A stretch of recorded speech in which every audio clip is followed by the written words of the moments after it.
Hey, everybody. Welcome to Love and Reload, the voice of the relocation industry. I am your host, Ben Cross, and I'm so blessed and honored to be here with my good friend, industry legend, Greg Hoover, president of Mesa Moving and Storage. How are you doing, Greg? I'm terrific, Ben. How are you doing today? Dude, it is great to see you, and it's Halloween, and you're looking like you're from the 90s or you're under center. Yeah, well, maybe not this past weekend, but yeah, any other time I'd be down with that. That would be great, Yeah. No, you look amazing, Greg. Happy Halloween, everybody out there. Get in the comments. Halloween. I want to know who you are, where you are at. You almost got the Gene Simmons treatment, but hey, it's never too late. Even for the A-list. couple hoofteenies later, maybe we'll get that mask out. I don't know. I'll get in the comments. We've got Greg Hoover here. We're going to be talking about, well, first we got to know, what are your Halloween plans? Do you have any Halloween plans? Get in the comments. I want to hear from you. If you've got Halloween plans, if you're taking the kids out trick-or-treating, what is your costume? What is their costume? What do you just wear on the weekends because you feel like it? It's that kind of party today. Let's see here. We got people checking in. Let's see. Oh, my gosh. There it is. Hoove. I love it. Favorite Kiss song, Hoove? What's the best Kiss song? Strutter. Strutter. Nice. Should we challenge our super producer to cue that music up? And no, it's not. It's our first show in the new studio. Wow. Looks fabulous. Thank you. You look amazing yourself, too, by the way. Tim Quirk checking in. Dirty Hoofteeny, 3 olives. All right, Greg, I got to admit something to you. Can I share a secret with you? Don't tell anybody. You've never had a Hoofteeny? I've never had a Hoofteeny. Man, you ain't hanging out enough with Mike Quigley then. Quigley frequently posts photos of his Hoofteenies on Facebook. What is a rest? There's Mike Quigley checking in. Hoove them if you got them. Hoove them if you got them. What's a Hoofteeny? I can't tell you. All the plants would die. Oh my God. Hoofteeny is more a spirit. It's the spirit of the teeny, right? So it could be a chocolate Hoofteeny, it could be a Snickers Hoofteeny, it could be a vodka Hoofteeny, it could be a Hoofteeny with blue cheese olives, it could be a Hoofteeny with a twist. But it's a Hoofteeny is more the spirit of teenying. Teenying. Oh my gosh! So a blue? Can we get a blue Hoofteeny? You can. You can make them any color you want. I like it. So it's just really my buddy Jeff Merrill's checking in, and he's right. I'm a bourbon guy. That's true. Jeff Merrill, he's a bourbon guy. Yeah, you spent some time in Kentucky too, didn't you? About 6 years. Yeah.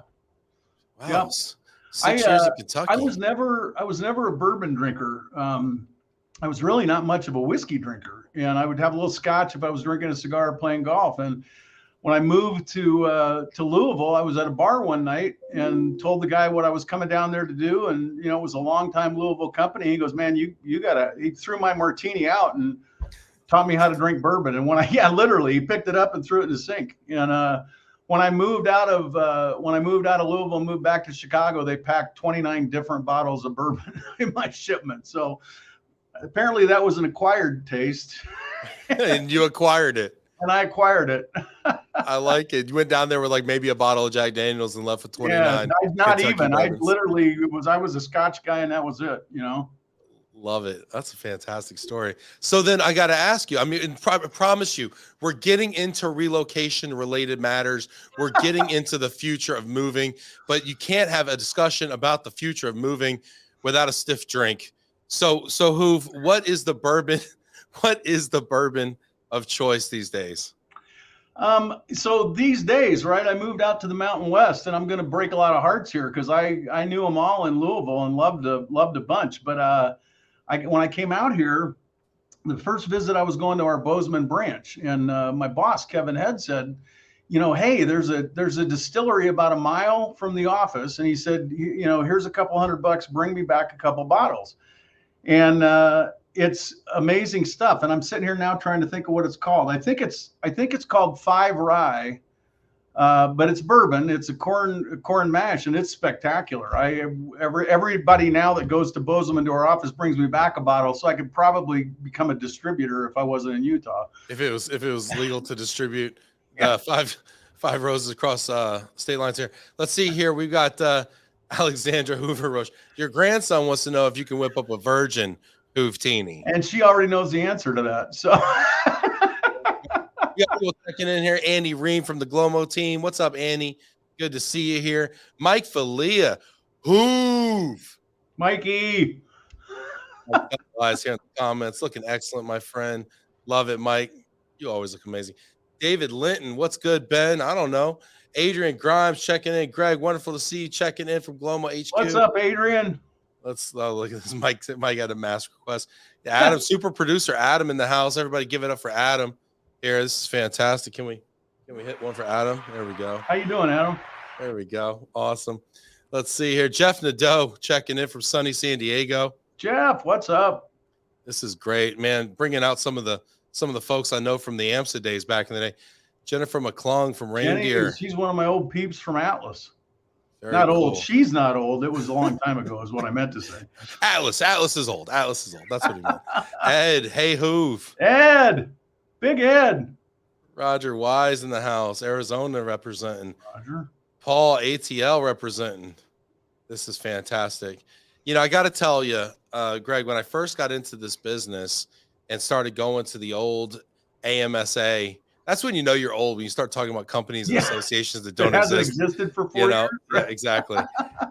Back in my day, yeah. So I'd go to the AMSA convention, and I was kind of persona non grata back then because I was with companies that were being sued at the time by the American Movie and Storage Association.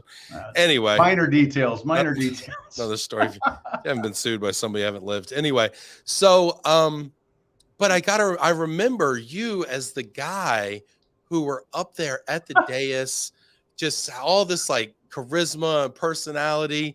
And I was like, that guy right there. I was like, I want to be like that guy. How do I get that job right there? Because you made it look so fun. Well, it was always fun. The first requirement is that you don't have to be afraid to be foolish. And there's a whole list of people right here. I see Bob Clark and Mike Schaefer out there. There's a whole list of people here that would tell you I have zero fears about being foolish. So what's up, Bobby?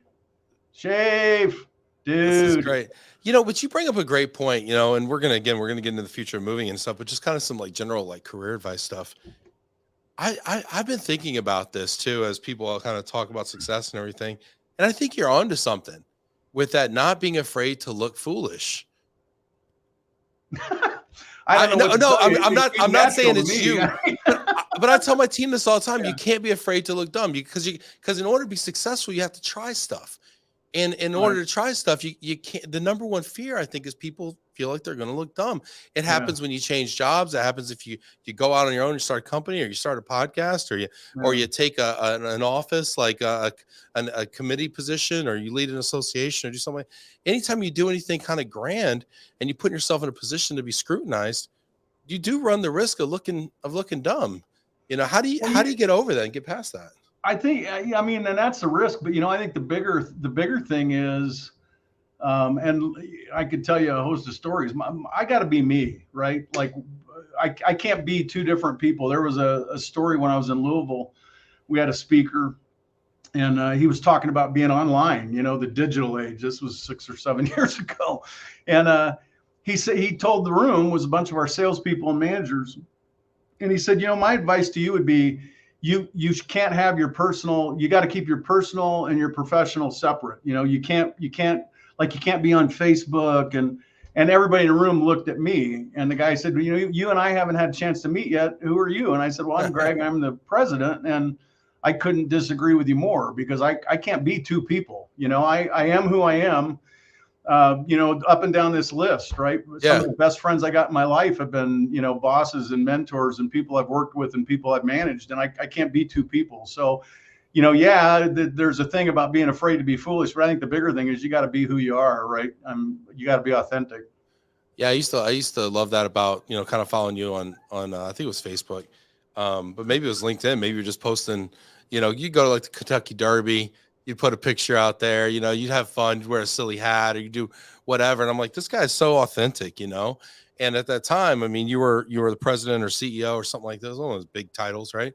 And I'm like, you didn't see people, your age, your level, you know, who are out there being kind of authentic. And, you know, you see it with like us kids, you know, right? us YP40s out there being crazy because we had more to gain than to lose. But you don't see it with people who are kind of had actually made it, quote unquote, right, to a certain level, you know, willing to abandon the kind of that the trappings of like, oh, I have to, you know, act sir, we have to be a professional, you know, and I just love that about you. That's never been a problem for me. Mike Quigley's giving tips over here. Right, what kind of show is this going to be today, right? I love it. If you've got questions for Greg, get in the comments. We are going to kind of pivot a little bit and go into kind of relocation and moving, because that's kind of what this show is about. We've got a lot of moving topics going on this week. I know, really, like we never take ourselves too seriously on this show. Everybody knows that. If you got questions, get in there. If you want to direct the conversation anyway or hear us comment on things. But I got to ask you, Greg, just kind of big question here, but like, what have you seen change in the relocation industry in your time? Everything. Yeah, I was thinking, you know, a little bit last night prior to coming on today, right? You know, when I got into business, the average corporate move was 13 or 14,000 pounds. I did business back then with Anheuser-Busch, and every move I did with Anheuser-Busch was 18,000 pounds and had 2 cars, you know. Wow. We've all seen it kind of change and shift. You know, a lot of these changes that have happened, right? So smaller shipments, I think small shipment programs are becoming a bigger thing. You know, the big thing people have been talking about for a million years on my side of the business is the driver shortage, right? And all of that, you know, change is inevitable. In fact, when you and I were talking a month or 2 months ago, I can't even remember what the call was about, but you asked me, you said, man, stuff's really changing. Do you think it'll ever come back? And if you remember what I said, I said, well, no, it'll never come back, because every day, everything in your life changes. I'll wake up tomorrow and my life has changed forever. It's not ever going to be what it was before. We just don't always recognize that or think of it in broad terms until it gets to be a rapid pace of change or scope of change, right? And so here we all sit. What's happened in the last 3 years? You know, COVID and working from home and home sales and the economy, and you know, so nothing ever will be what it was before. But particularly as you talk about our business, how did our business start? You know, the great grandfathers, and you know, I'm a second generation, really first generation, because my brother started the business, but you know, everybody out there, their great grandfather hauled ice or moved pianos. And yeah, pianos moving because guys had wagons and horses and a couple guys, and they said, hey, I know you move pianos, but can you move my sister next weekend? And you know, so our entire industry is about change, and it's just what we're going through right now is unprecedented pace of change and scope of change. Some of that's the digital age, right? Things happen quicker, economies change on a dime. But yeah, I think everything about it has changed. That, you know, for crying out loud, how we access the customers. I mean, you know, look at what we're doing today. This kind of stuff didn't exist 5 years ago. Can you imagine, like, if you went back to like the 80s or 90s, and you're like, okay, in the future, movers are going to have to do like these TV shows. We're going to convince people that they should surveys like Star Wars, you know?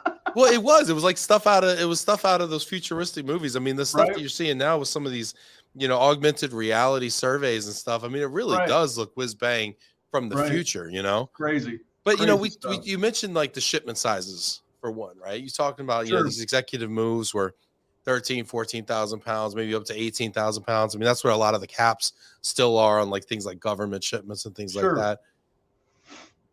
You know, we talk about what's going to stay the same and what's going to kind of maybe revert back to the way it used to be.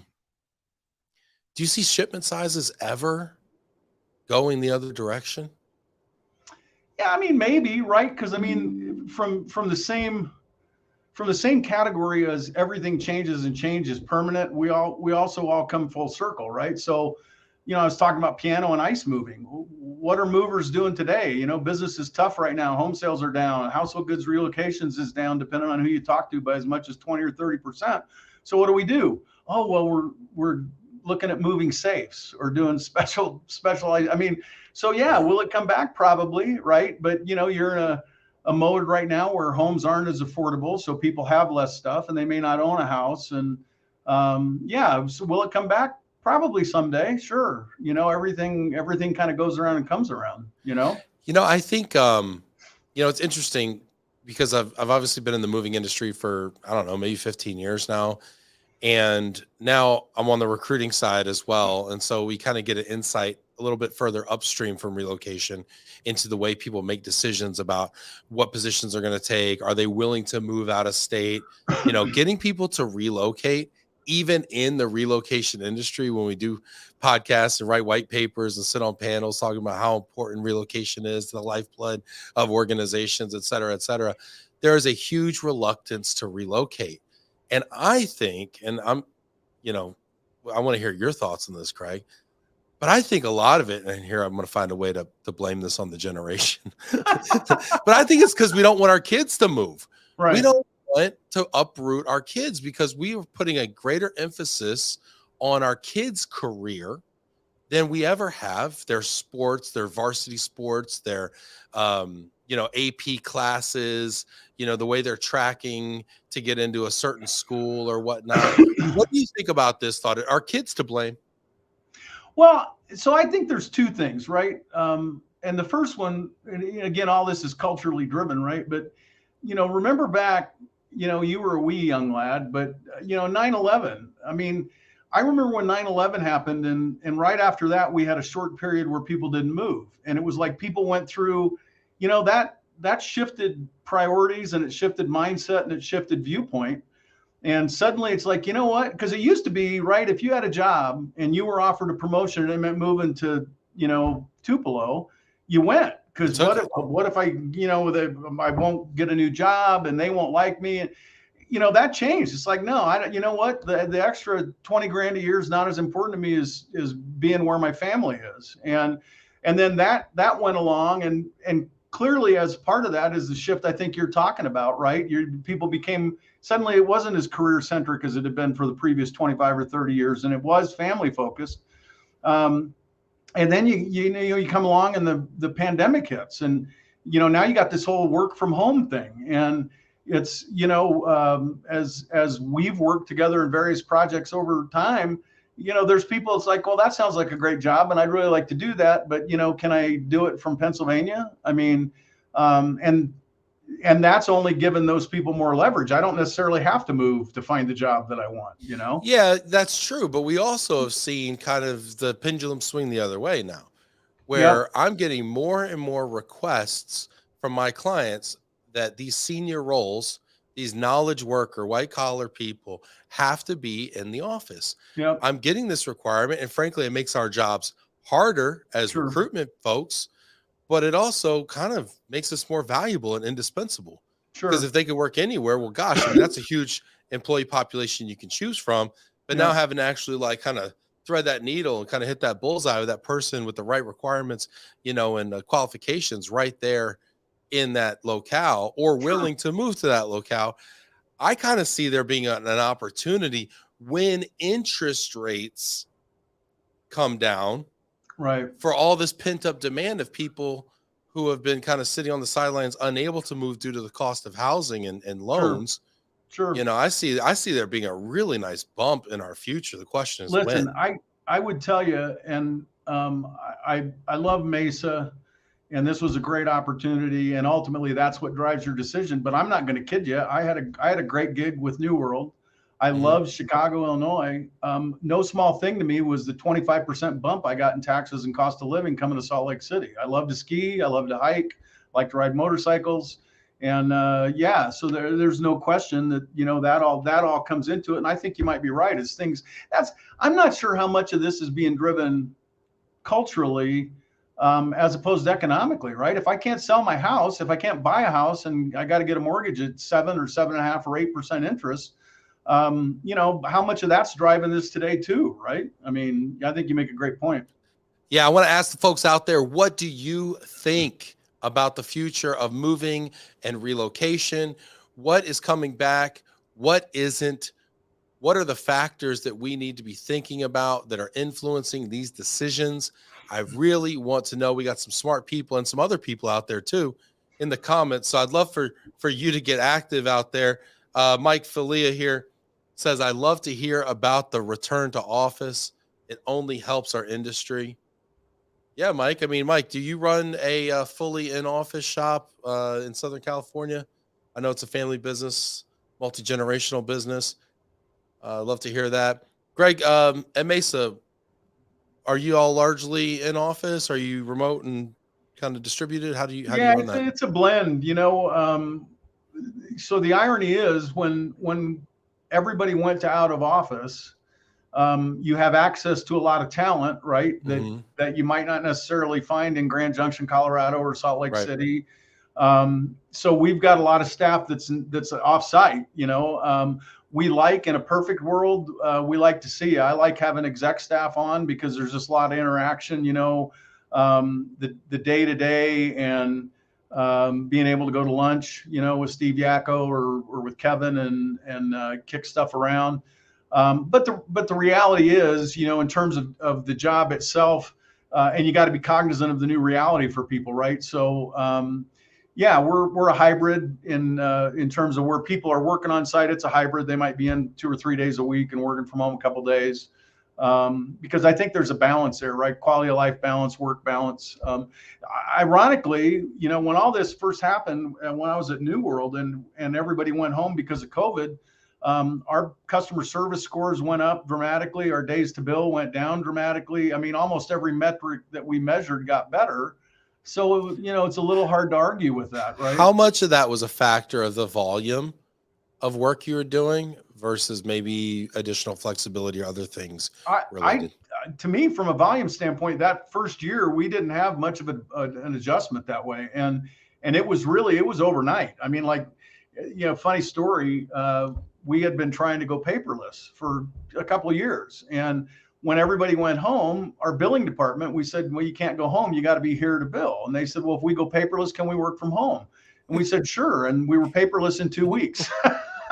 I mean, funny how that works. Wow. But our days to bill, everybody went to working from home and we were paperless, and our days to bill went from 14 to 9, Wow. I mean, so the metrics improved, but there's no question. And there's benefit to having people in the office, right? There's esprit de corps. We had a Halloween luncheon here today, and you can't do that kind of stuff if everybody's working from home. There's a certain amount of spirit and camaraderie that's a good part of the workplace and your core values as a company.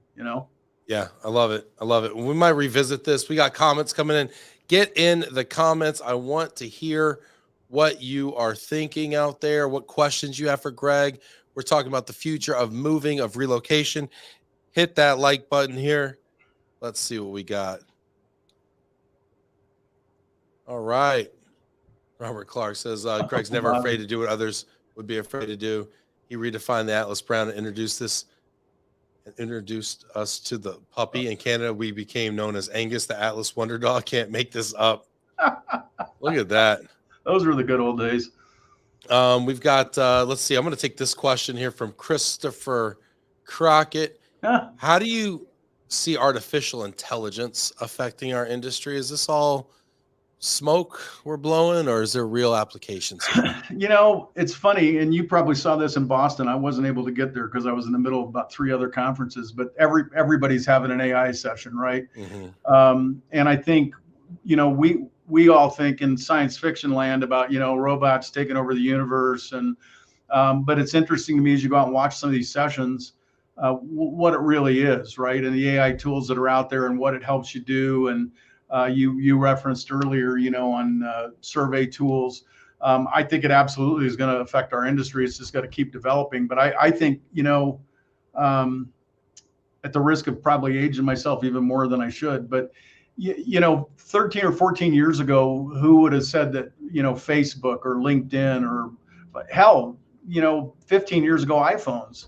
I think it absolutely is going to affect the industry. How that's going to develop and change, we don't know. But, there's ways today that it helps us gather information and makes us more efficient and forward thinking or forward action stuff. So I 100%. And Blake, you almost did stump me. Blake's one of my sales guys here. So. Oh, look at that! So he's taking shots. Take shots and throwing your best on miss, Blake. All right. And yeah, I said, well, it won't take much. Ask me my favorite color and I'll probably get it wrong. I mean, it used to be back in the day, artificial intelligence was counting windows on a yeah, survey, right. right? Looks like about 3,000 square feet. I guess Yeah. 20,000 pounds. Yeah. Yeah. Let's go get 3 hoofteenies at lunch, and Yeah, we'll right. wrap that up, write that up for you, no problem, ma'am. Yeah, but it's interesting to see the way this is going to plug in. And at the last 2 conferences, we were at the IM conference in Toronto, and then we were at the Worldwide ERC conference in Boston. Conversations abound on both in both of those environments around AI, and of course, everybody's first thought is, okay, is this going to put me out of a job, right?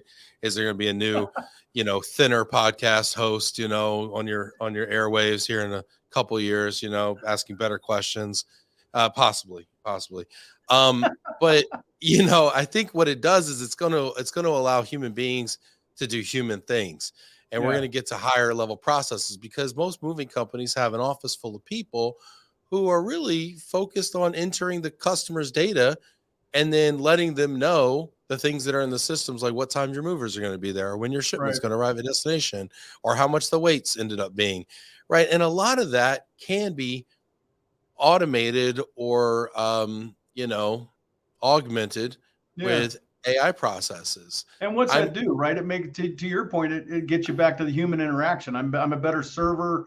I'm a better customer service.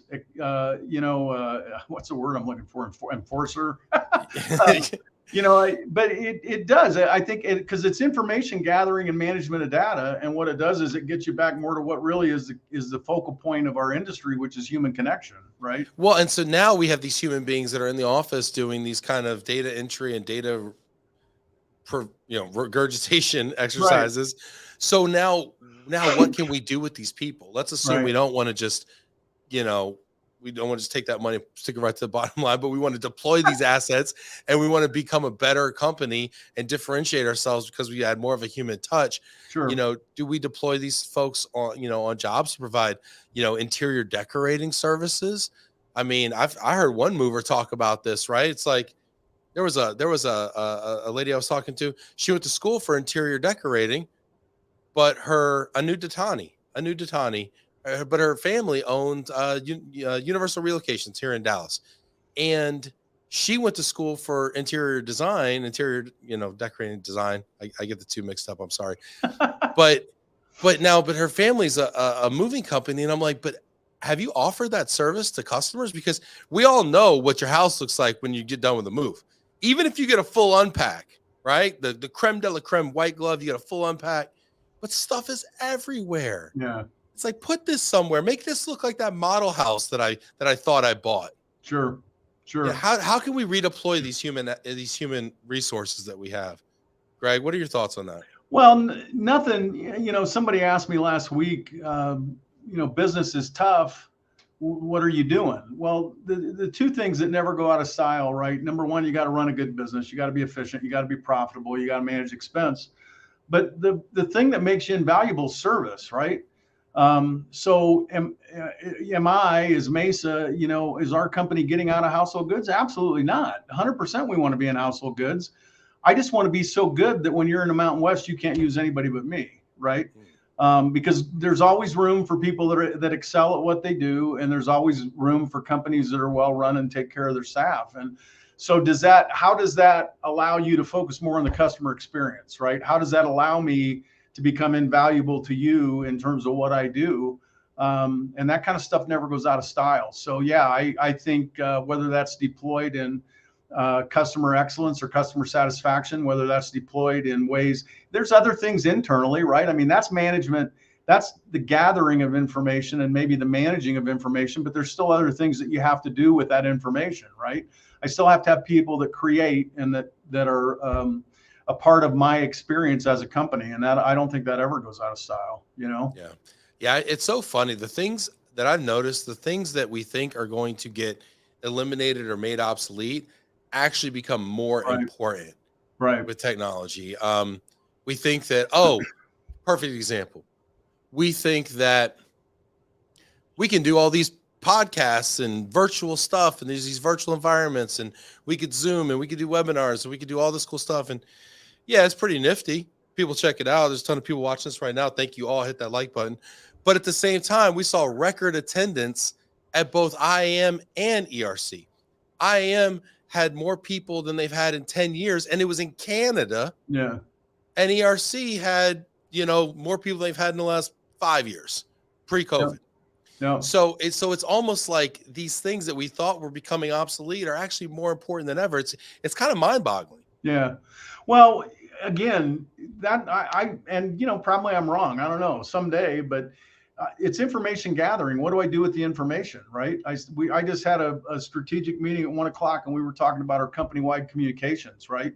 And it's not that we don't have anything to do, but we want to spend our time and manage our resources and take our staffing and our where we're expending our energy and labor to the things that make the most difference. And if I'm getting if I don't have somebody sitting in a room spending hours gathering reports, they can now take that information and do more things with it. And at the end of the day, that's what it's about, right? You want to be strategic. You want to think about your business, spend time on your business, not just in your business. Yeah.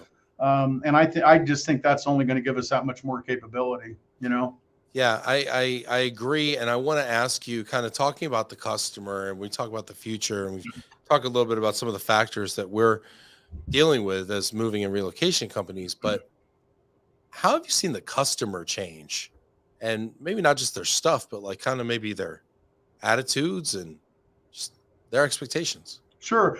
Well, what's the first thing, right? The first thing is how people buy. And this has been coming for a long time. And quite honestly, as an industry, we were later to it than most, getting online. I mean, people want to sit at home in their underwear at 2 a.m. and get an estimate. They don't necessarily want 3 people tromping through their house when they got to take a day off from work and all those things. That at the most fundamental level, right? But how people buy, what's important to them, touch points, how do you administer those touch points?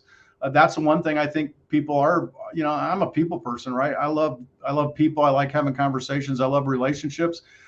Anybody on this list that knows me knows I hate phone calls. I'd rather talk to you in person. I'd rather text, and I FaceTime with my kids, but it's just, and that's just a personal style that for me, I haven't bought a car. Probably the last 4 places I've lived, I've done all that online, right? I mean, wow. So what are we doing to try and meet the customer where they're at and accommodate their purchasing needs and individually how they like to transact that business? It's a cultural thing, mindset. It's different mindset. Kids today are way more technical than I was 30 years ago. This is really interesting, and I want to weigh in on this. We've got some really good comments coming in from Robert Clark and some other folks here. Get in the comments. I want to hear from you. Excuse me. But I love what you're saying. So I came into this industry. In fact, when I first met you, I was working for either Pods or Pack Rat, whatever. I did 2 5-year stints with the 2 biggest portable container companies. And as I look back on it now, kind of from 30,000 feet, I realized that I think one of the I sold in the call center over the phone. That's how we did this. We sold over the phone. I would book it in 6 minutes. I'd get their MasterCard or Visa, and I would convert it about 15 to 17% of my inbound phone calls. Sure. And then I became a supervisor, and then I became a manager. And as I look at the service and the product that was compared to, the moving services and full service, everything that I've sold later in life, I think the true innovation was not in the containerization, which a lot is made about that, but it's actually more expensive. Not in the service, because you had to load it yourself. So it wasn't more service at all, actually. But it was in the fact that, to your point, I manned that call center from 7 a.m. to 11 p.m. Eastern time. And then it rolled to an Australian call center that would take it the rest of the way. So there was like 24/7 coverage. And we could give a 1, 2, and 3 container quote over the phone. And that's just what it was. It was going to be that. And we could transact that. We could get that off your mind in a few minutes. Yeah. And without coming out to the home or anything. Now, you were paying a premium for that. but yet we were still booking at a good clip. And obviously they're valued over $1 billion and all that kind of good stuff. Right. Sure. And it's so interesting to me when I look at the moving industry and where we're at today and the amount of price pressure that we feel, but that we kind of put on ourselves, and we're 100%. less apt to try to flip the way that we deliver the service and re-engineer the value proposition so we can actually raise prices and become kind of a premium service. And I think we misunderstand what service means to customers nowadays, because the service is speed, in my opinion, and not necessarily the white glove treatment that we were kind of taught. Yeah, well, it's what's your value proposition, right? What's important to you? And we don't even, unfortunately, a lot of times we don't even ask that question, right? I'm I'm like a 3 million mile guy on American Airlines, and I haven't flown as a major part of my career for 30 years. It's always intriguing to me, when you get on American is the one I remember just because of the calendar system, right? And you want to fly, and I can go out and by the date, here's the cheapest fare at X. Mm-hmm. But if you want to fly on Thursday, it's $50 more or $75 more, and it lets you work it both ways. Yeah. So I don't have to have delivery today. I can take delivery in a week if that saves me money. But we, I think as an industry, have done a horrible job over the years of positioning our value proposition, right? What's important to you? What matters? What do you want? And even, we laugh. I mean, I don't think I've worked anywhere in 25 years where we were allowed to say, no, I can't move you. We could say, no, I can't move you on June 27th, but I could deliver you on this date. Because 9 out of 10 times people are okay with that, right? Yeah. But how many people do we know that have been places? Oh yeah, we're booked solid. I can't move you that week, and you just say no. You're right. You're right. And in a industry that has finite capacity, just like the car rental industry, just like the hotel industry, just like the airline industry, et cetera, they all have very sophisticated revenue management and yield management functions to say, okay, when yield goes down, price goes up, right? And yet for some reason, we always price a Wednesday like we price a Friday in our business. And why do we do that? It's like there's obviously a higher demand for Fridays and Saturdays. Right. Everybody's closed on Sundays. Why close on Sundays? Why not charge double, triple on Sundays and actually be open for it? It's like we got to think differently, I think. And the customer's already conditioned to understand these things. Right. I think. Or don't care. I mean, I'm up. I got 3 locations in Montana, right? Big markets, Whitefish, Helena, Bozeman. Pretty high-end markets. And I got a young sales guy who's a world beater. Shout out to Colton. How you doing, Colton? What up, Colton? Colton had a move in August, and it was a week that was tough for us. And the guy wanted a big time. You would know the name if I said it. I'm not going to say it, but it was a big time dining room set, right? Custom dining room table, thousands of dollars. And the guy called and says, yeah, I got this dining room table and I'd like you to pick it up and deliver it on Thursday. And Colton's like, well, we can't do it on Thursday. It's August. This is a bad week for us. And the guy says, well, when can you do it? And Colton's like, well, we're really busy until like next Wednesday. And the guy says, what would it cost to get it delivered on Sunday? And Colton's just on the phone. He's like, $8,000. And the guy says, terrific. What time can you be here? we delivered a custom dining room table for $8,000 because the guy didn't care. And that's when he wanted it. Yeah. He was probably having dinner Sunday night. And if that damn table wasn't there, the whole thing falls apart. What's your value proposition? And what is it that you got to be smart enough to ask. But crazy. Love it. That's such a great story. And just, all about kind of opening the mind. And are we empowering our people to just open their minds? I mean, there are tentacles out in the marketplace. I mean, the biggest thing about that story, there's people out here that will hear the revenue number and think, wow, that's cool. I'll tell you what I think is cool about that story is that Colton asked for that. Yeah. I mean, Colton wasn't afraid to say, oh, I could do it on Sunday if you pay $8,000. Okay. What time? I mean, that to me was as much a statement about, the salesperson being willing to say, look, this is what I've got. Here's what I can give you. And now your customer is happy and Colton's driving a new car. Everybody wins. Rob Zeitz, spooky greetings from Scare Inc. in Cambridge, Mass. Rob, always good to hear from you. Get those funny. Love it. Jennifer Anderson says, great story. Shout out to Long Island in the house here. Speaking of employees here, because they're definitely part of the value equation. Robert Clark says people continue to search for companies that will provide the best customer service experience. What are your thoughts about boomers in relocation retirement and the healthcare professionals who are ramping up for better healthcare services? Ooh, it's a tough one there. Wow. Bob, what are you doing? I just want to get the happy hour. Bob's like, I'm shot. He's like, Bobby's cutting into martini. We're gonna skip that. Bob's got another question that we'll go to later. You know what? We got a VIP in the comments here. Uh-oh. Burning up the phone lines here. Oh my gosh, Kevin Head. Kevin Head. Wow. You know it's a big deal when Kevin Head checks in. I'm telling you. Now we got to mind our P's and Q's here. Let's make sure. When is review time? I did. Here we go here. How's my light? Okay, great. Kevin says this household goods driver capacity continues to shrink. How do you see movers servicing transferees moving interstate? So I got to preface this by saying, and I've had the privilege of working with a lot of great people, and a lot of people think that they're strategic or that they're visionary. And Kevin is one of the most visionary and strategic guys I've ever worked with or had the pleasure to work for before. So I love this kind of question because I have a weekly meeting with him. We just spent an hour talking about this in his office at 11 a.m. today. What is it, right? Alternative transportation, alternative services, small shipments are huge.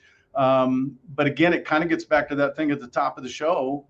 We've got to find a way to employ our resources and be of service to the customer. And today small shipments, I think it's containerized, quicker delivery times. Nowadays, it's getting to where it's almost better service if you're doing it right. But what does that mean? You can't, are we going to move 20,000 pounds by container? Not necessarily. So is it expedited services? Is it trailer load? I mean, but I think all of that's a part of measuring the market versus capacity and what our appetite is for customer solutions. And I don't know. Unfortunately, It's always bad when you tell the boss, I don't know the answer to that. Well, if you knew the answer to that, you'd have Kevin's job. I mean, let's face it. I wouldn't, because I'd just be doing Kevin's job while Kevin, was no, but I think there's two ways to look at this, right? And there's the kind of the idea that's been popularized, about containerization and the fact that perhaps we are moving to more of a terminal operation. Mm-hmm. Right, versus an irregular route, driver model. That's one way to look at it, right? So it becomes a hub and spoke freight model, right? 100%. We're the final mile, right? But within that context, you still got to provide service, right? So there's still pack and load. You got to be able to pack, right? So it's still fundamental services. But does your what's the word I'm looking for here? It's capacity, but business model kind of changes. Does your capacity deployment model shift to your resources? And that's, I think, ultimately, one of the things that we talk a lot about here, and I've mentioned it a couple of times, being in the Mountain West, there's a dearth of resources out here, right? So if you're good at what you do and you have capacity, that capacity is of high value. And so that kind of gets right to this question: how best do I service that area in not a traditional manner? And it may be hub and spoke. Containerized is intriguing, and I think is gaining mass, and I think it's important, but that's never going to be the way you want to move 30,000 pounds, right? I mean, well, I would tend to agree with you. However, I love the padded van. I love the pack and haul. Sure. I do think it's the creme de la creme, right? Yep. However, you take the CEO of Tim Cook is moving from Cupertino to Tokyo. Right. He's going in a container. Yeah. Right. Right. I mean, maybe Tim Cook buys a Ro-Ro vessel and just house in Tokyo, right? I mean, but you know what I'm saying. But we move VIPs in containers all the time today. Yep. And do we put that extra, layer of pad wrap on there? Sure. And do we say sayonara to some quilted pads? Sure. But we do it. I'm exhibit A of my own. I hearken back. This has probably been at least 10 or 11 years. Good friend Janelle Piatowski and I were having a conversation. Janelle runs Cornerstone for Atlas. And we were talking, and I remember we were talking about online real estate. And I had just bought a car online, which for me was the equivalent of find it. I mean, I'm a car guy. I can't picture that I would ever buy a car you know, and at this time I just bought my second car online. I bought 3 motorcycles online. I don't buy cars any other way today. And we were having a drink with a couple of people, and it would become a heated argument because Janelle said people will never buy homes that way, you know, and dude, here we sit today. So even in the context of this conversation, you know, I don't, 5 years from now, it may be the only way people do things, right? It's our context today, and that's what I think in my context today. But to your point, no, maybe not, right? You know, when we think about the iPhone and we think about augmented reality for in-home surveys and we think about containers, it almost seems like whenever we say people will never do that, that's right. inevitably exactly what people are going to be doing. Yeah, 10, 20 years, over and under, 100% doing that. So buy Bitcoin. Prepare for the blockchain. Yeah, you might have missed the wagon on that one. I don't know. I don't know. It's sitting at 35, I think, right now. I think it's got some top side. But this is not financial advice. You should know that by now. We both work for a living, so don't take any advice. You need to speak to your own advisor. Yeah, exactly. But I'm going to take the other side of this as well. Besides the hub and spoke model, what I've come to find out by interviewing quite a few people in this space is that there are people that don't seem to have a driver shortage. And it kind of blows my mind. Well, and it's the people that are operating different types of equipment who are operating 26-foot straight trucks. A lot of them are your local movers, your independent movers. And then occasionally you come across, and it's always a driver. It's always a guy who used to run the road, who started his own moving company. And you know what they're hauling? They're hauling those trailers on pickup trucks. That's what they're hauling. They're starting their own moving companies with these little gooseneck operations. They get a Ford. I don't even know if they need a 350. They think they're probably operating a 250, and they got a gooseneck trailer that holds. You don't even need a B license. Yeah, maybe 10,000 pounds on the back, maybe 12. I don't know. And it takes care of most houses, to your point earlier about shipment size. Right. You know, what are your thoughts there? I mean, these guys are running the Class C's out here, and you know, with the same truck you could rent from U-Haul. Sure. Well, so that's 100%. We do that a lot locally and even regionally, right? Running up through the mountains, you know, back and forth. But you know, the bigger issue is that's at the same route. You know, somebody posted earlier, I saw Final Mile. You know, why do people want to do Final Mile? Well, I can have a B driver with a straight truck. I don't need the same driver. I don't need the same skill sets, right? And there's not really a shortage of those guys. I'd even argue on the owner operator side, on the full blown A driver, if you're good and you have tonnage, you know, there's always, people say there's a driver shortage, and that's a macro statement. If all I got to do is recruit 15 guys to double my tonnage from last year, then I can find 15 guys if I'm an honest, reputable moving company, right? So it's kind of the same with household goods. You know, yeah, maybe not right now, because this is about as bleak as I've ever seen household goods. But even in a tough market, there's always household goods to be moved. And if you're good and your service is good and you're in an area where people need you, you're going to have business, right? Yeah. I mean, that's just part of it. Yeah, the industry will say it's a driver shortage. The drivers will say it's a compensation shortage. I'm of the opinion that it might be a model issue, that there might be a misalignment. I mean, I think for a long time, the owner operator, you know, the guy that owned his own power unit, his own truck, and would haul the branded trailer for the agent, you know, was the, I mean, that was the back that this industry was built on. And Roger asked the question. It's a great question, Roger Wise. On the driver question, are owner operators the future or the past of our industry? Do you think that the owner operator contractor model is inherently flawed? I mean, do you think we need to move away from it? I don't know if it's inherently flawed. Hi, Roger. Good to see you. Roger's, if this is a Roger, I think it is. He's one of the pros, man.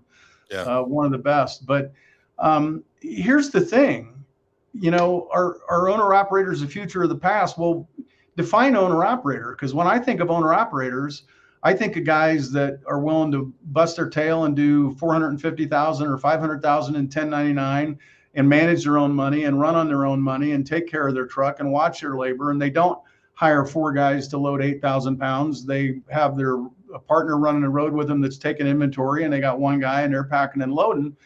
You know, those guys are history. You can't find them anymore, right? Guys that have their own truck. You know, part of the owner operator thing today is to find guys and get them into that role. You got to help them finance a truck. And that's a risky thing today, right? How do they take care of their equipment? How do they manage their money? So, I don't know. It's going to be controversial, and I don't like saying it because I got a ton of great friends that are drivers. Half my friends on Facebook, but yeah, I mean, today it's not, and that gets back one of the conversations you and I had several weeks ago. Again, value proposition, right? When I first got in this business for $100,000, you could have a tractor, brand new, state of the art, Peterbilt back in the day. A trailer would be part of that, even though the agent would own the trailer. I could get a fully equipped Kentucky trailer. Of course, back then it was 48 feet. But I could get that for $30,000 or $35,000. Today I can't get a straight truck used for $100,000. I remember you used to auction off. You guys used to auction off those at AMSA, those Kentucky trailers. Yep. I think they were the 53-foot variety, fully outfitted. I remember $50,000 was what they went for. Well, and then I remember one year I showed up there. 5 or 6 years ago it was 80 or 85 grand, and today it's well over 100. 110, 115. So it's a different model, and the guys that are good at that and know how to manage that and make it pay, those guys, they're few and far between today, Yeah, I'm seeing a lot of the folks that are growing a lot. I mean, look at all the local moving company and big brands that have really sprung up. I mean, listen, they're not taking care of corporate transferees largely, right? But they're making a killing on the local side. Are these local movers and franchises that are running employee models, and it feels kind of like, they have a nimbleness to them that, and frankly, it's easier to recruit and career path employees. It feels like to me. So, yeah. I want to take you in one other direction here because we also got a really cool overrated, underrated, and you don't want to miss it. Who's got a really good overrated, underrated? We got a lot of people watching right now. I don't know how many people are on your payroll, but I'm thinking probably 38. This is great right now. Thanks everyone for sticking around here. Get in the comments. Bob Clark actually made a good comment here. He brings up final mile and home delivery. Mm-hmm. What do you think the opportunity is for moving companies looking to diversify and get into final mile and home delivery? Because I'll be honest with you, I know a lot of moving companies and most of them can't wrap their heads around this model. Right. Yeah, you got to commit to it, right? And you got to have footprint, and you got to get in a big way. We're into it. I mean, and as probably, again, I've talked a lot today about Montana. If you're in Montana and you do final mile, you're who everybody calls, right? And so we're getting back into that segment of the industry. And if you do it, when people call you, it's not, I got a delivery on Tuesday and I got 2 on Thursday. It's like, can you handle 75 shipments this week, right? Wow. And mass is what makes that industry work. If I've got mass, that allows me to establish routes and footprint.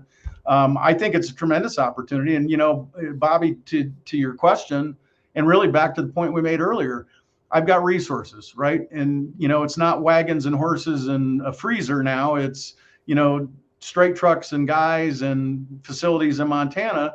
How can I leverage that for revenue return, and what's my ROI? And so I think if you're in my side of this business today and you're not saying, I've got a great story. My brother was 20 years older than me. He passed away about 11 years ago, but he's how I got in the business. And we both grew up on a farm in Mentone, Indiana, in the middle of nowhere.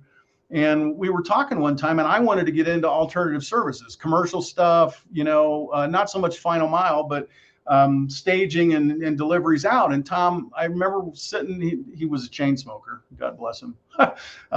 We were sitting in his office with, an IFR haze at about 3 feet. And Tom said, you don't get it, man. We're in the moving business. I've got 40 trailers out there, and they move household goods interstate, coast to coast.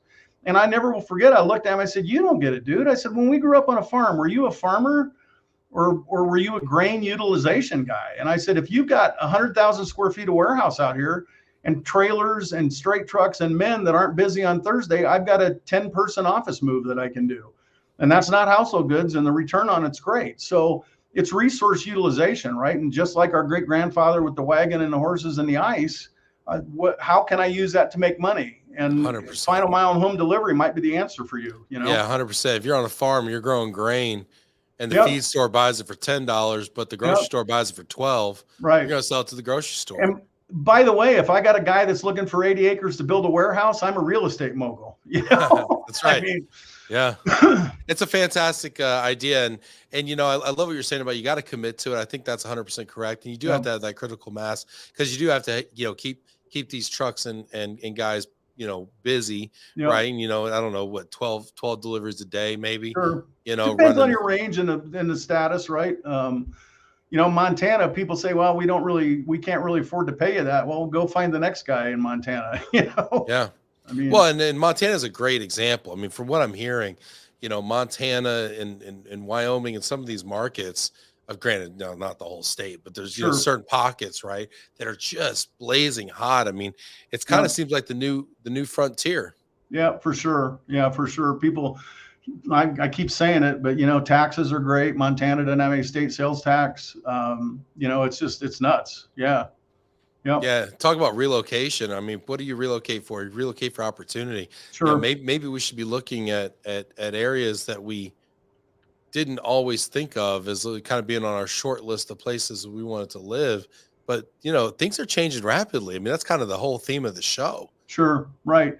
Yeah. And who knows where it'll be next, right? I mean, we're in Helena, Montana. That's 35,000 people. And it's kind of the next boomtown because people can't afford Bozeman anymore, right? I mean, it's just it's crazy. Whitefish has always been big, you know, a lot of tourist and resort traffic, and yeah, where's next? And if you can figure that out, you probably make a lot of money. Awesome. Speaking of next, it is time for my favorite part of the show with one of my favorite people. What are we going to get into? Greg, have you ever played Overrated, Underrated? I haven't, but I love the concept. I'm big into overs and unders. Are you familiar with the rules of this game, Greg? I am not. I must warn you, the stakes are high, sir. I would expect nothing less from you. Yes. So there's two rules. It's a simple game. It's like Russian roulette. There's two rules. I'm going to give you a topic. You're going to tell me if it's overrated or underrated. Then I will tell you if you are correct. He gets the joke. Thank God we have an ultimate resource. That's Here we go. And I'm doing this without AI. I'm doing this the old-fashioned way, it's people. all you, right? It's all me so far. This is also why I'm going to get outsourced pretty quickly, I think. But anyway, all right, let's hop right into it. The first topic is sous vide cooking. Underrated. I got to tell you why, right? I can also make a determination without any rationale. I'm perfectly capable. I got a great story. You are correct. Tell people why. So here's the deal. I'm a big, anybody knows me, I'm a griller, right? Steak de la Hoove. Schaefer's out there. Bob Steak Clark. de la Hoove. Steak You got a whole restaurant full of Hoove-themed cocktails and entrees. But about 5 years ago for Christmas, my daughter bought me a sous vide outfit. And we both like to cook together. You know, it's both my kids. My son's the same way. What did you think when you got it? My heart sank because I thought she's just spent $100 on something that I'm never going to use. Why would I sous vide a steak when I can do it on the grill? And I grill. What's wrong with fire? I'm out there in snow and blizzards. So I go home to Chicago, and I was sick on New Year's Eve. So I sous vide a steak. I don't do steaks any other way now. I love them. The meat's perfect every time. If you're doing chicken, it's a godsend because you can't dry out chicken. You can't screw it up. It's completely underrated. You know what? Let's go to the audience here. What do you think? Is sous vide underrated? Do you even know what sous vide? Who describe for the people out there, the uninitiated? What is sous vide? French cooking method, and basically you vacuum seal whatever it is you're going to cook. So let's just say steak, for example, right? I vacuum seal the steak. I season it. Yeah, there you go. There she is, Miss Sous Vide herself. David Linton's one of the uninitiated. Don't know what it is. David, we offer online courses. It's basically like a microwave for people with houses. So go ahead. You vacuum seal whatever it is, and we're going to say a New York strip because that's my favorite thing, right? You salt it, you pepper it, you season it however you want. Throw a little fat in. I like a little slab of butter, and you vacuum seal it. And it's a French method. You take that vacuum sealed bag and you put it in water at whatever temperature you want it to be done. So what's a New York strip go for? What 129 on the dot? 129. So you sous vide at 129. Now the time will vary depending on how thick the steak is. Generally an hour to 3 hours. You got to plan ahead. But then you take it out and sear it, and it's perfect. There's no guessing. How hot's my grill? Has it been on 10 minutes or 9 minutes? It's perfect every time. And so God bless Alexandra Hoover, because I would never have discovered it had she not pushed me into it, and it's completely underrated. I love it. Let me ask you, what temperature does that cook it to? Like, is that a medium rare? Is that a rare? That's so 120. If I were doing a perfect steak for me, it'd be 130 or 131, but I sear it at really high heat, so I get a couple degrees. 129 is borderline medium rare, probably medium rare. Yeah. Yeah. And that's the thing, guys. You're going to take this out of the sous vide, and then you're going to slap it on a searing hot grill. Yeah. And you're going to hit it. Cast iron skillet. Cast iron works too, but just turn that vent hood on there. Yeah, right. Create some smoke there. Dry it. If you didn't use fat, you want to pat it dry to have a dry surface. If you used fat, all bets are off. Just go for it.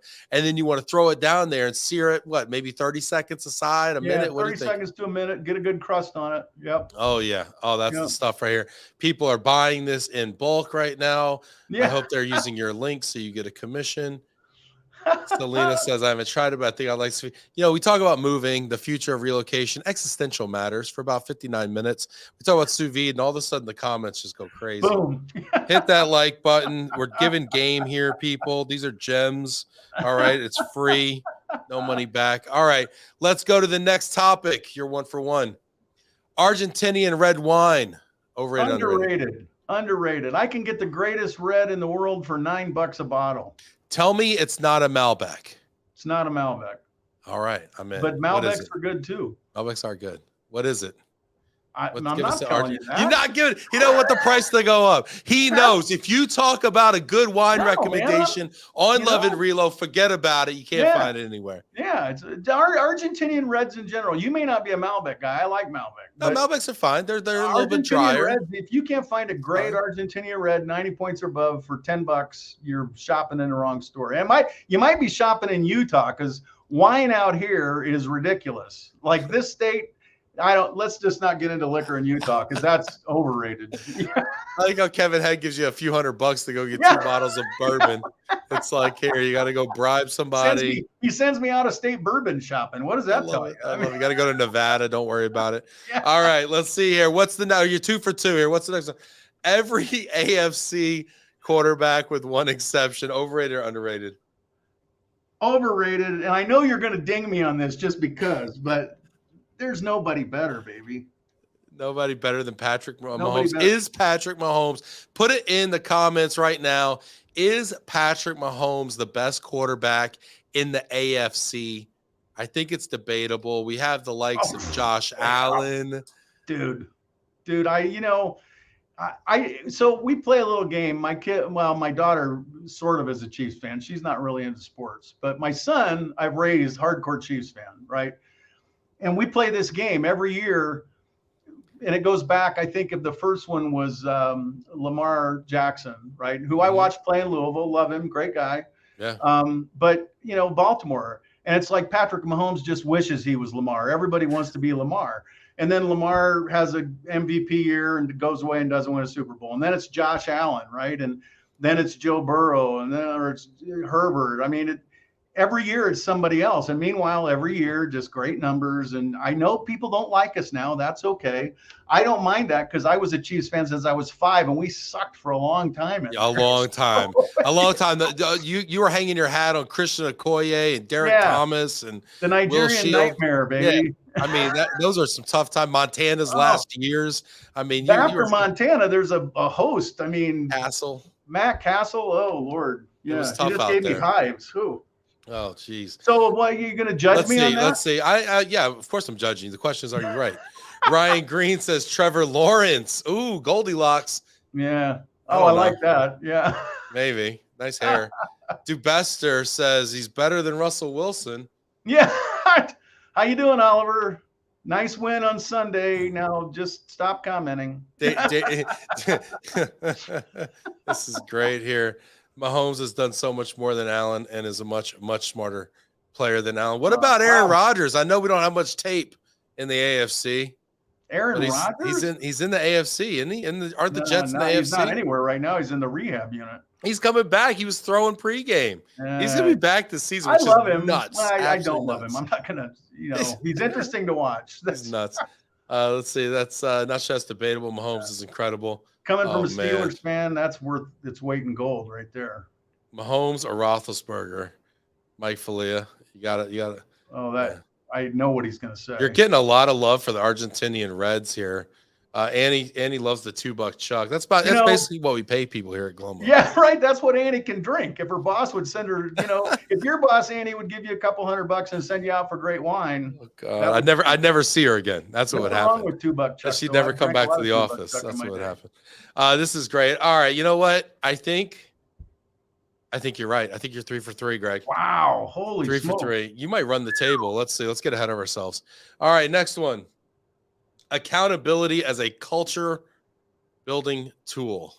Very specific. Underrated. And here's why. All right. So I think, when people talk about culture in companies, they talk about, I'm going to simplify it, right? But it's parties and patting you on the back and recognition. And I think that stuff's all important. I mean, I really think all that's important, especially recognition. You got to recognize good performers.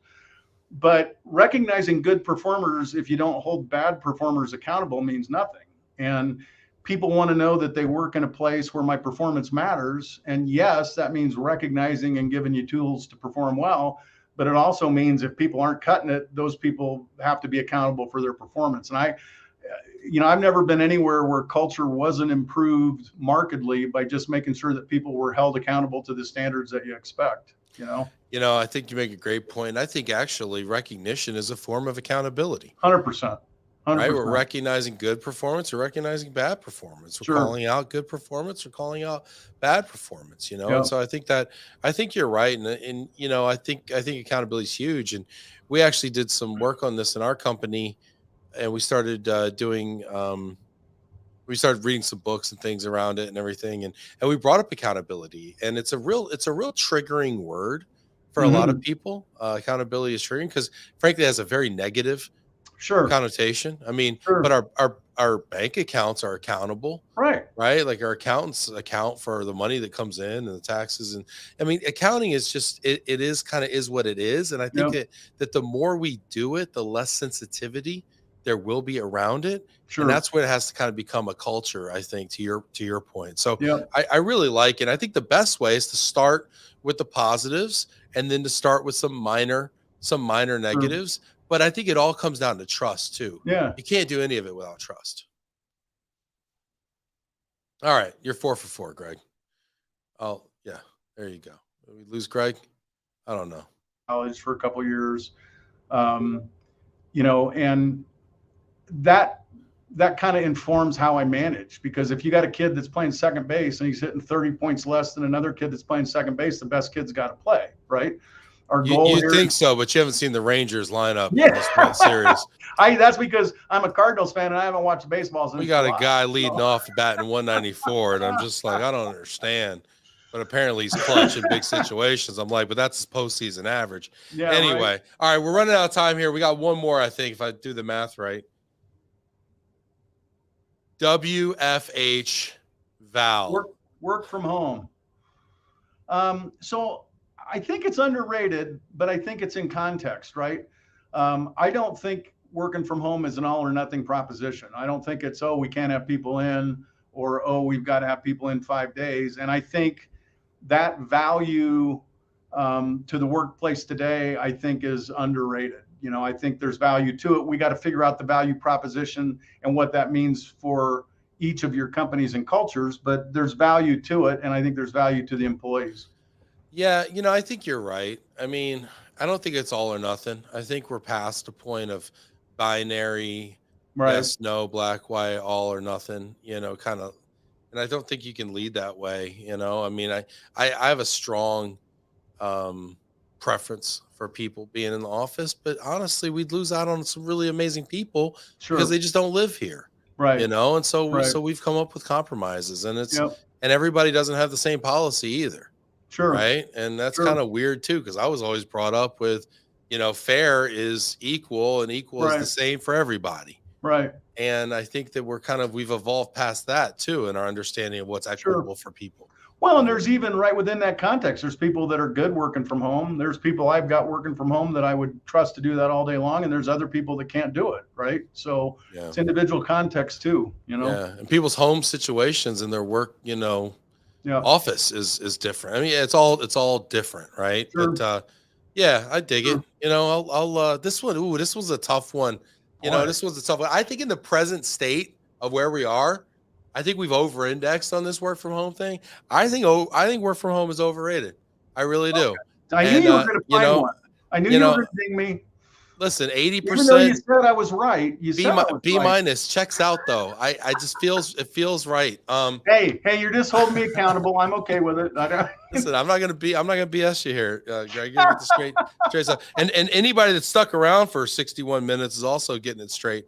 It's after hours officially on Love and Relo now. Greg, this is amazing. Free baseball. I want to ask you, do you want to leave us with a final thought? I've had a ton of fun here today. I just love you guys. You know, Thanks, I love man. you guys. I love what I do. You know, there have been a couple points in my career where you had the opportunity to do other things, and you know, the most recent one, I just thought, why would I've been doing this for a long time, and I don't know if I'm good at it, but there's a certain amount of bandwidth that I've gained that I can't use anywhere else, and tremendous people. I'm blessed by the number of people that checked in here today. A lot of great friends, and you know, it's just I appreciate you having me on. I love the show. I love the way you run it. I love the guests. You got my buddy Hosea on Thursday. I sent him a note today and asked if he wanted me to tee anything up for him. You know, tune the audience up. I feel like the opening band, you know, for the Beatles. Yeah, but, there you go. Well, you tuned up the whole small shipment thing, which I know they do really well. Yeah, but yeah, we've got a week of icons on this week. We've got Greg Hoover obviously today on Tuesday. We've got Ed Katz, the office moving guru, tomorrow, and then we've got Hosea and the newest member of the Aversal team, Mel Smith, on Thursday. So this is great here. Bob Clark says you did a great job, other than the sous vide. So, and he's Canadian. You think he would get the whole French cooking thing? I don't know. There you go. Apparently not. Apparently it's a consensus 4 for 5, even though we disagree on what you got wrong. Yeah, but no, this is great. Hey, everybody, tune in tomorrow, same time here in the new Glomo HQ studios. Can't wait to have you on tomorrow with Ed Katz at 4:00 Eastern. Greg, this has been a real pleasure. Thanks so much for being here. It's great to see you. I appreciate you having me on, and